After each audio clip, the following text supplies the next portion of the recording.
Hi, this is Kelly Fischer, your local real estate agent here on the Treasure Coast. I'm with Treasure Coast Sotheby's International Realty here in Vero Beach, and today I want to talk about something that comes up quite a bit in my practice of real estate here in Vero Beach. People are always asking or saying, hey, if I can't get the price I want, I'll just rent the house out. And while sometimes that may sound like a good idea, in reality, there are some things that you should analyze and really think hard about before you make that decision to take one of your most valuable assets and turn it over to a tenant. Because truly, if you're not local, and frankly, even if you are local, you really don't have the control over your property that you would have if you were actually living in it. So let's just talk about a few points about renting a property that you should consider before making the ultimate decision whether renting is the best idea or if selling is the best idea. So I've made a little list and I'm going to go through it with you now. Number one, what are your carrying costs? What are the things that are fixed expenses every month that you will be required to pay while you're hopefully collecting rent on a regular basis? Number one, you're going to have your mortgage, which includes principal, interest, taxes, and insurance most of the time. So what is that number? Number two, any monthly fees that you may have, which includes lawn care, pool care, anything like that that you also have to pay a fixed amount. Could be homeowners association dues. Okay, another thing you want to consider is vacancy rates.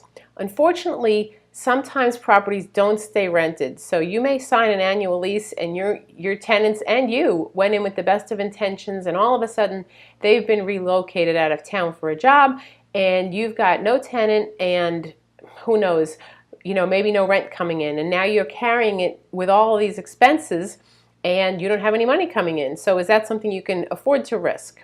Some people can, some people can't. The next thing you want to consider is miscellaneous repairs. Things break all the time, unfortunately, and even when you have a tenant, those phone calls do come.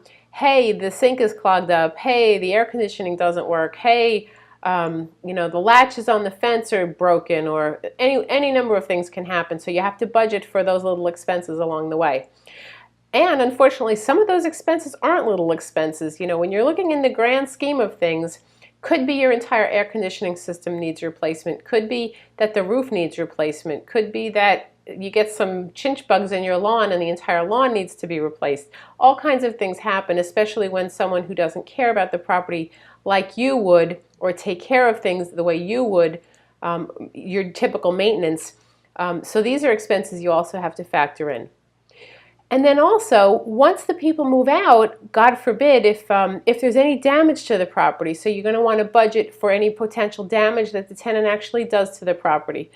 Believe me when I tell you, I've walked into properties with sellers who thought they were selling, literally who break down in tears because they cannot believe what has happened to their property.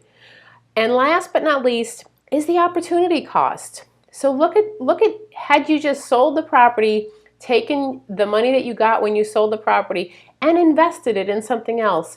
Is that a good use of the funds, a good use of the money from that property versus renting out the property? So as I said, everyone is different, every situation is different. You really have to do your homework and evaluate and plan and budget to determine if selling is best or renting is best. Either way, here at the Kelly Fischer team, we'd be thrilled to help you with your real estate transactions. So please give us a call at 772-321-6905 or visit us on the web at kellysoldmyhome.com. And have a great day. See you next month.